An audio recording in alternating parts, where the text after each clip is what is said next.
Hello दोस्तों, स्वागत है आपका एक और शानदार वीडियो में। आज हम आपके सामने लेकर आए हैं यूपी पीसीएस प्रीलिम्स 2023 में प्रीवियस ईयर जो होता है ना, प्रीवियस ईयर में जितने भी सवाल पूछे गए हैं, हम सब्जेक्ट वाइज आपके सामने रिपीटेड थीम्स लेकर आ रहे हैं और रिपीटेड टॉपिक्स की ऐसे कौन सी थीम्स हैं और ऐसी कौन सी टॉपिक है जो हर सब्जेक्ट में, चाहे वो हिस्ट्री हो, पॉलिटी हो, साइंस हो, इकोनॉमी हो, ज्योग्राफी हो, जिसमें यूपी पीसीएस हर बार वहाँ से सवाल पूछता है और वो जो टॉपिक है वो कोर है यूपी पीसीएस के लिए। तो उन टॉपिक पे आपको ज़्यादा ध्यान देना है और ऐसे कौन से टॉपिक है जिन पर आपको कम ध्यान देना है, वो इस एनालिसिस से आपको पता चल जाएगा। तो ये मैंने पहला इनिशिएटिव लिया है जिसमें आपको प्रीवियस ईयर एनालिसिस करके जो सब्जेक्ट वाइज रिपीटेड थीम्स और उन थीम्स के अंदर जो सब टॉपिक्स हैं उनको मैं आपके सामने लेकर आ रहा हूं और उम्मीद करता हूं कि ये जो इनिशिएटिव है ये आपके एग्ज़ाम की प्रिपरेशन को और इनरिच करेगा और आपको मदद करेगा आपके प्रीलिम्स के लिए, यानी कि जो यूपी पीसीएस प्रीलिम्स है 2023 उसके लिए। तो चलिए बिना किसी देरी के शुरुआत करते हैं। तो आज हमने लिया है UP PCS prelims 2023 economy, all repeated themes and repeated topics, और ये लिया है हमने 1991 से 2022 तक का टाइम पीरियड है। इसमें हमने इतने सालों का जो प्रीवियस ईयर है उसका एनालिसिस है। तो पहला जो टॉपिक है जो रिपीटेड थीम्स है यूपी पीसीएस में वो है money and banking and inflation, यानी मुद्रा और बैंकिंग और मुद्रास्फीति। तो इसमें जो पहला सवाल है, जो पहला टॉपिक है वो मुद्रास्फीति का मापन, यानी डब्ल्यूपीआई, सीपीआई और सीपीआई से रिलेटेड। अब यहाँ से जो क्वेश्चन पूछा गया है वो 2021 में भी पूछा गया है, 12 में पूछा गया है, 3 में पूछा गया है और यहाँ तक कि 2022 में भी इससे रिलेटेड सवाल था। दूसरा, मुद्रास्फीति के परिमाण, प्रभाव और पूंजी निर्माण। उसके बाद तीसरा टॉपिक है जो मोस्ट इंपॉर्टेंट है वो है नाबार्ड, फिर है फिस्कल डेफिसिट, फिर है structure of banking system in India, foreign exchange reserve, मौद्रिक नीति यानी मॉनेटरी पॉलिसी। उसके बाद है आरबीआई, आरबीआई से आपके अध्यक्ष, हेडक्वार्टर, ये सारा चीज़। फिर नॉन परफॉर्मिंग एसेट, बैंकों का राष्ट्रीयकरण, एसबीआई, व्यापारिक बैंक, कंज्यूमर प्रोटेक्शन एक्ट 1986 और फिर मुद्रा का अवमूल्यन। इसके साथ में आपको जो कवर करना है वो है करंट अफेयर्स और समितियाँ। जब भी आप टॉपिक पढ़ेंगे तो उसमें आपको करंट अफेयर्स और कुछ समितियाँ भी देखने को मिलेंगी। कभी कभी आपको यूपी पीसीएस मिलान करने के लिए या फिर उसको काल क्रमानुसार व्यवस्थित करने के लिए आपसे समितियों के बारे में पूछ देता है। अब अगला टॉपिक है गरीबी एवं बेरोजगारी, यानी पॉवर्टी एंड अनएम्प्लॉयमेंट। तो इसमें पहला जो टॉपिक है, मोस्ट इंपॉर्टेंट सेगमेंट है जो यूपी पीसीएस का इतने सालों में, वो है निर्धनता का अनुमान, यानी कि हम गरीबी का अनुमान कैसे लगाते हैं, गरीबी रेखा क्या होती है, फिर उससे रिलेटेड समितियां क्या हैं, और उसके बाद गरीबी की संस्कृति क्या होती है और गरीबी की संस्कृति पर किन अर्थशास्त्रियों ने काम किया है, वो सवाल अर्थशास्त्रियों से रिलेटेड इसमें पूछे जाते हैं। तो ये जो है 2020, 2019, 18, 14, 12, 10, 9 और यहाँ तक कि 2022 में भी इससे रिलेटेड सवाल था। आपने देखा होगा कि 2018 से यूपी पीसीएस में जो भी सवाल बनते हैं इकोनॉमिक्स में, वो ज्यादातर अर्थशास्त्री करके ज्यादा बन रहे हैं। फिर है निर्धनता सूचकांक, बेरोजगारी, यानी कि बेरोजगारी में पूछेगा तो उसकी परिभाषा पूछ देगा, यानी कि बेरोजगार हम किसे कहेंगे या फिर जननांकीय लाभांश क्या है, और फिर बेरोजगारी के प्रकार, है ना, जैसे सामान्य स्थिति की बेरोजगारी, साप्ताहिक स्थिति की बेरोजगारी, दैनिक बेरोजगारी, और इसके बाद जो लॉरेंज वक्र और फिलिप वक्र होता है, और फिर खाद्य सुरक्षा मिशन, इससे रिलेटेड सवाल यूपी पीसीएस ने हर बार पूछा है। फिर गरीबी रेखा और योजना, और इसके बाद कुछ क्रांतियां हैं, जैसे क्रांति मतलब हरित क्रांति, है ना, पीली क्रांति, है ना, और उसके बाद फिर इस तरह की जो क्रांतियां हैं, ये सारी क्रांतियां जो है यूपी पीसीएस हर बार पूछ रहा है। और 2022 में भी आपको जो है क्रांति से रिलेटेड सवाल देखने को मिला है, क्रांति जिसको मैच करने के लिए आपको दिया गया था। ठीक है, तो ये आपका है। और फिर यूएनडीपी भी पूछता है, तो आपको योजनाएं तैयार करनी है। प्रधानमंत्री ने जो भी योजनाएं चलाई हैं गरीबी या बेरोजगारी को दूर करने के लिए, वो योजनाएं आपको देखना है कि इस साल ऐसी कौन सी योजनाएं हैं जो न्यूज़ में थी, जो भी करंट अफेयर्स का पार्ट रहा है, वो सारा का सारा यूपी पीसीएस में पूछा जाएगा, है ना।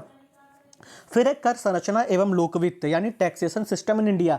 यहां पर आपसे पूछा गया है प्रत्यक्ष कर और टैक्स कमेटी। उसके बाद उद्यमी, ग्रीनेक्स और मोड वैट, ये आपको देखने को मिलेगा, जिसमें से प्रत्यक्ष कर वाला जो टॉपिक है ज़्यादा इंपॉर्टेंट है। प्रत्यक्ष कर में आपको देखने को मिलेगा कि निम्न में से कौन सा प्रत्यक्ष कर नहीं है, सेल्स कर, है ना, सर्विस टैक्स, ये सारा इस टाइप का सवाल आपको यहाँ से देखने को मिलता है। फिर है आर्थिक नियोजन एवं राष्ट्रीय आय प्लस बजट, यानी economic planning and national income plus budget. तो यहाँ पर आपको जो फेवरेट टॉपिक है यूपीपीसीएस का वो है आर्थिक विकास, यानी कि $5 ट्रिलियन की अर्थव्यवस्था बनानी है। तो ये आपका जो भी करंट में रहा होगा इससे रिलेटेड सवाल पूछेगा। फिर फॉरेन पोर्टफोलियो इन्वेस्टमेंट, इससे सवाल हर बार रहा है। फिर कृषि को योजना और आयोग के साथ में जोड़ करके पूछा जाता है हर बार। फिर अंतरिम rail budget, private sector mutual fund budget, यानी कि बजट में व्यय कहाँ कहाँ पे किया गया, किस किस क्षेत्र में, यानी किस किस सेक्टर में, और फिर घाटा भारत का क्या चल रहा है, किसके साथ में चल रहा है। फिर राष्ट्रीय आय का मापन, जिसमें से GDP, GNP, NNP, national income, ये सारा आपसे पूछा जाता है। और आपसे एक बार यूपीपीसीएस ने ये भी पूछा है कि हिंदू समृद्धि दर किसे कहते हैं, तो वो है जीडीपी। तो ये आपको देखना है कि ये क्या होता है। फिर विजन 2020, फिर है आर्थिक सर्वेक्षण। आर्थिक सर्वेक्षण आपको पढ़ना ही पढ़ना है, क्योंकि यहाँ पर जो आंकड़ा निकलता है वो एग्जाम के नज़रिए से बहुत ही जरूरी हो जाता है। फिर है भारत का विदेश व्यापार एवं आर्थिक संगठन प्लस शेयर बाजार। तो यहाँ से आपको पूछेगा सेंसेक्स, यूएनओ, 1944 गांधीवादी योजना, इसको किसने दिया था, श्रीमन नारायण अग्रवाल ने इस पर अपना निष्कर्ष दिया था।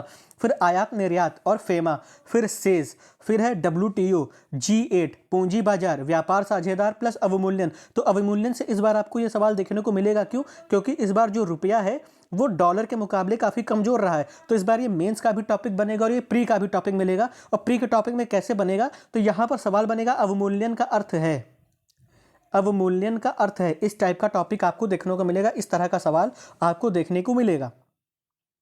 फिर हम बात करते हैं जो फेवरेट टॉपिक है यूपीपीसीएस के, वो है सूचकांक, रिपोर्ट, योजना, परियोजना प्लस कार्यक्रम। यानी कि इकोनॉमिक्स के नज़रिए से जो भी सूचकांक आए हैं, है ना, हंगर इंडेक्स, है ना, कोई भी रिपोर्ट, योजना जो भारत सरकार के द्वारा चलाई गई हो, परियोजना प्लस कार्यक्रम, ये ऐसे कार्यक्रम या परियोजना या योजना या फिर रिपोर्ट या सूचकांक है जो गरीबी या बेरोजगारी को या कृषि को ध्यान में रखते हुए बनाए गए हैं या जिनको लागू किया गया। तो ये आपको ध्यान में रखना है, क्योंकि पेपर में आपको ये योजनाएं, सूचकांक देखने को मिलेगा। उसके बाद हम बात करें तो हॉट टॉपिक की बात करें तो यहाँ पे 3 ही है। पहला है फिस्कल पॉलिसी, दूसरा है मॉनेटरी पॉलिसी और तीसरा है आरबीआई। और चौथा आपको देखने को मिलेगा इंटरनेशनल ऑर्गेनाइजेशन, है ना। और यहाँ पे आपको देखने को मिलेगा क्या, WTO। अभी तक यूपीपीसीएस ने जो पूछा है वो WTO पूछा है ना, और कहीं कहीं वर्ल्ड बैंक पूछा है। लेकिन इस बार जो टारगेट है वो हो सकता है, इस बार जो पूछा जाएगा वो IMF पूछा जा सकता है। ठीक है, IMF भी पूछा जाएगा, WTO भी पूछा जाएगा और वर्ल्ड बैंक भी पूछा जाएगा। लेकिन इसके अलावा जो भी आपको इंटरनेशनल ऑर्गेनाइजेशन दिए हैं आपकी बुक में, वो आपको कवर करने हैं। लेकिन इस बार न्यूज़ में जो न्यूज़ में रहा है ज़्यादातर, वो रहा है वर्ल्ड बैंक प्लस WTO और प्लस IMF, है ना, प्लस IMF। ये 3 संस्थाएं जो है इस बार करंट अफेयर्स में काफ़ी रही हैं, न्यूज़ में भी रही हैं। अगर आप डेली न्यूज़पेपर एनालिसिस सुन रहे होंगे तो आपको ये चीज़ क्लियरली पता होगी। तो आपको इन 3 संस्थाओं पे तो ध्यान रखना ही रखना है। इनको किस सम्मेलन में इनका उद्भव हुआ है ना, इनके अध्यक्ष कौन है ना, कार्यकारी निदेशक मंडल क्या है इनका, तो ये आपको ध्यान रखना है। और प्लस इसके इतर जो भी संस्थाएं हैं वो भी आपको ध्यान रखनी है, उनको पढ़ना है, चाहे वो आसियान हो, है ना, चाहे वो कुछ भी हो, आपको पढ़ना ही पढ़ना है। तो ये आपके कुछ हॉट टॉपिक है जो यूपीपीसीएस प्रीवियस एनालिसिस जब आप करेंगे प्रीवियस ईयर का इकोनॉमिक्स का, तो आपको पता चलेगा कि यही वो टॉपिक है जहाँ से यूपीपीसीएस हर बार सवाल पूछ रहा है। तो आपको इस तरह से एनालिसिस करना है। और अगर आपको ये एनालिसिस पसंद आएगा या फिर पसंद आ रहा है और आपको लगता है कि ये आपके लिए यूज़फुल है, तो आप कमेंट सेक्शन में कमेंट करके ज़रूर बताइएगा। मैं और सब्जेक्ट पे भी ये एनालिसिस लेकर आऊँगा, हिस्ट्री, पॉलिटी, ज्योग्राफी, साइंस, सभी पे। तो आप लोग कमेंट सेक्शन में भी कमेंट करके बता सकते हैं कि आपको किस सब्जेक्ट का प्रीवियस ईयर एनालिसिस चाहिए। मैं कोशिश करूँगा उसको जल्द से जल्द आपको उपलब्ध करवाया जाए।